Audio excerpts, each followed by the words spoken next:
those types of vulnerabilities exist. I am particularly leery of unpackers and things like that. Almost every extrusion detection system will handle unpacking archival formats so they can look at what's inside of them. How do they actually gather the information? Obviously, you want to know what they're loading into the kernel to do it, but there are other ways that these systems actually look at information. For example, they'll install code into your browser that will allow them to get information that's going to and from the web browser, so they can feed that off of their detection engine as well. You're going to see in a second that has profound implications to the sensitivity, the integrity of the data that's going through it. So what are all the different places that these systems touch on, the system and actually collect information from them? Do they intercept network traffic? You care about whether things intercept network traffic, not just because you're worried about the sensitivity of your network traffic, but also the fact that when you intercept network traffic, you put attackers in a better position to get at the attack surface of the product. They can send different types of packets. They can get your machine to answer certain types of connections. They can bounce FTP data channel connections and spoof them to look like actual applications. It's easy to trick protocol decodes into thinking that a certain protocol is running over a port when it's not really that protocol at all. And it's really easy to fuzz those protocols and find vulnerabilities. Anytime you intercept network traffic and look at it, you have to be really, really careful with that decoding code.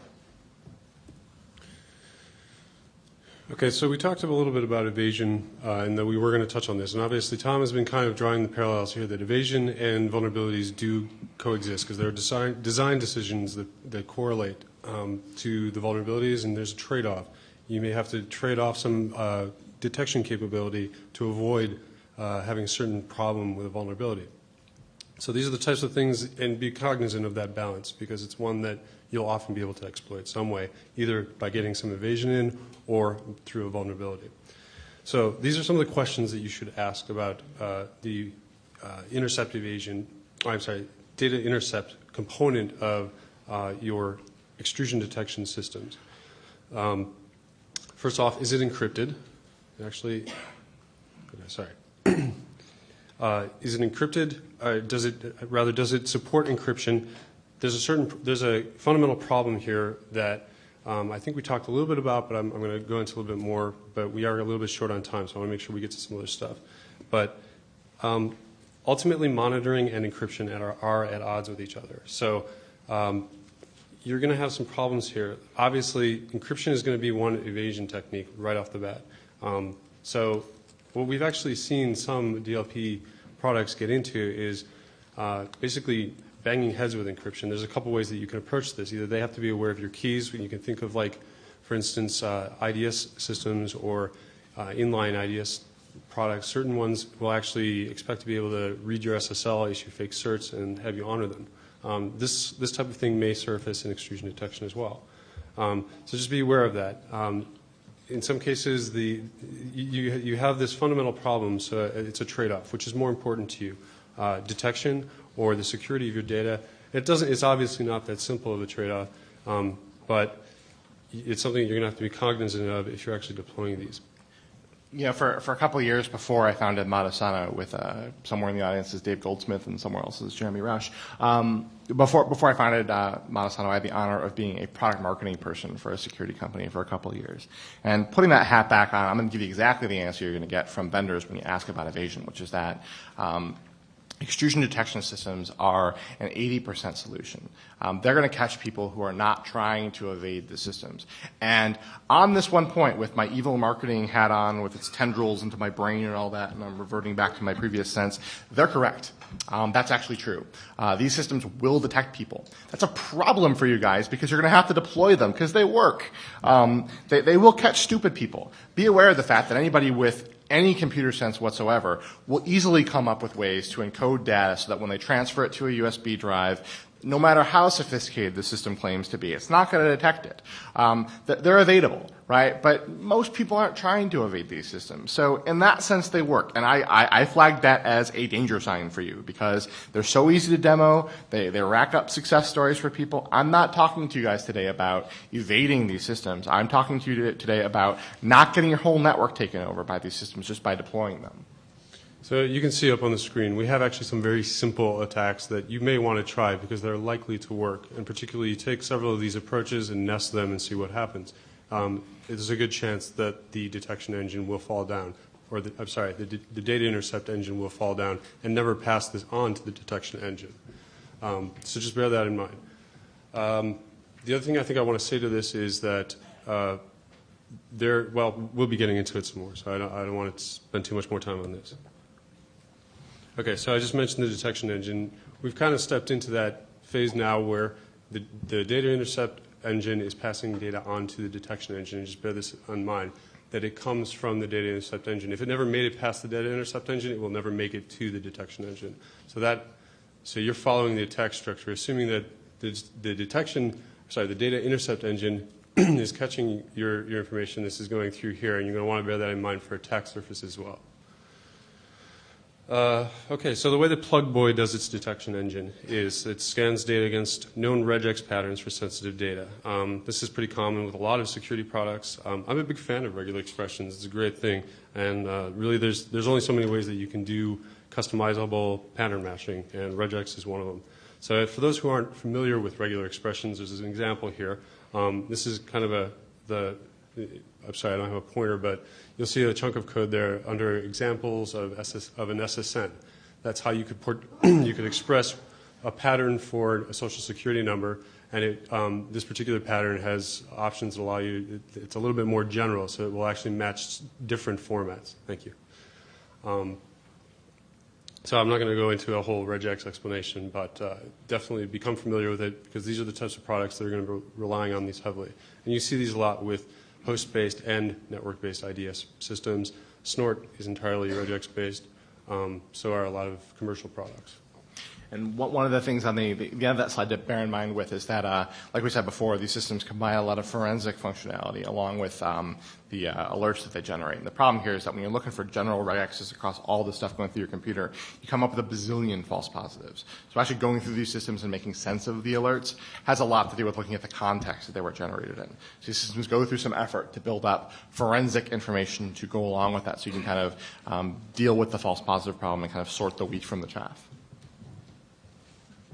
Okay, so in the design that we just exposed, and it was not too specific but fairly specific, these are some of the vulnerabilities right off the bat, and these have to do with evasion primarily. The one thing about the detection engine, I talked about attack surface, is that really the detection engine, at least from what we've seen, is not going to be the likely place for vulnerabilities. The stuff that Tom talked about in the data intercept engine is going to be much more interesting from an attacker's perspective. Although that's not to say you should be ignoring the detection engine altogether. There have been problems with regex engines in terms of how they're implemented. In fact, mastering regular expressions is read it. He even talks some really interesting details about how the engine works and things to watch out with for buffers. People are constantly coming up with new variations on those. Not the attacks, but the new variations on the product, on regular expressions. Okay, so the takeaway from this slide is really evasion is trivial. We talked a little bit about file or the I/O-based evasion that you can perform, but assuming that you can't get past that or you don't want to for some reason, there's plenty of things you can do with the actual text. At this point, what's been passed to the data intercept, from the data intercept to the detection engine, is basically the text or the stuff that you're going to try and match against. So now you're fighting against regular expressions. And really, regular expressions are useful, but they're really hard to be 100%. It's really hard to make them 100% secure from a detection standpoint. There are going to be very simple things you can do, and I really want to just highlight one of them. We talked a little bit about encryption. That's obviously going to defeat it if it doesn't know the keys. Weird formats, again, will defeat it. But just take your text, say for instance in the Social Security number example, convert all of the numbers into some name for that number that you determine you're going to remember, and then reverse it on the other end. And it's probably going to get through. It's not going to match that SIG. Now we can talk a little bit about adaptive systems and so on, and Tom's actually a pretty good person to talk to about that, but I don't know that we'll be getting into it. So really the thing I guess the takeaway from this really is, like an extrusion is a lot like an IDS in a lot of ways, except for one primary feature in the detection aspect. With an IDS, when you're trying to defeat detection, you have to conform to all kinds of rules on the target that you're trying to reach. With extrusion detection, you are the target. You make all the rules, and the job of the extrusion detection engine, which it really is going to have a very hard time keeping up with, is to learn what your rules are. So just bear that in mind. I love that way of summing this up, guys, is that I gotta stop saying that word, is that the intrusion detection problem assumes that, when we break intrusion detection systems, we assume that we have one side or the other side is hostile. We don't give ourselves any more control than that. And in that setting, no intrusion detection system has survived, right? We can evade almost any signature and almost any IPS product out there. Nobody claims to really resist evasion, right? In the intrusion detection problem, both sides are completely under your control. They're both you. So there's basically no chance these systems are going to be successful. In the 4 to 8 different intrusion detection systems that we looked at, none of them were in any way, shape, or form hard to evade. So I don't know, maybe it helps you guys to tell your management that, here's 10 different ways to evade the system. Maybe you can say that after these systems become really popular, someone will release a general purpose tool that will evade all of these systems and be, plug and play, click and go. All those things will happen. Okay, so these are the questions you should be bearing in mind, kind of inferred from what we've already talked about, but also some specifics here. How customizable is your pattern matching engine? Even with what we talked about, you want to be looking for the best of breed if you have to go with something. Or if you're doing an eval, you have to mark these. You have to grade these things too. So can you at least see the rules under the hood? There are some products that won't even let you do that. It may not be regex. It might actually be hard-coded signatures. So just bear these things in mind. You want customizability because if it's easy to defeat a regex, it's going to be even easier to defeat something that's much more static than that. The SSN example was actually somewhat adaptive. So that's a good example of why you want the customizability for these sorts of things. And of course, can you add rules? I don't know that we've seen too many products. It's rare probably to find a product in today's world, in today's enterprises that doesn't allow this kind of customizability. But I think there are probably going to be products that come along that claim to do extrusion detection that don't let you. So just bear that in mind too. Excuse me. And the pattern matching engine, of course, I think I touched on it a little bit, is important. EBNF is kind of like a YAC grammar. It's not really a regular expression, but I would actually foresee that for detection types of applications like this, you might actually get into more advanced grammars like that to describe the patterns that you're trying to match. It's still pattern matching, but it's really, really, really customizable pattern matching. So I don't know that we haven't seen anything that uses EBNF. I want to make that really clear. But I just thought it was worth talking about here. Perl compatible regular expressions is PCRE. So these are just the various types. And these are kind of in the order of strong to weak. You want something with relative strength. Does the syntax offer you enough granularity? And will the engine crack under high load? These are very important, particularly the last.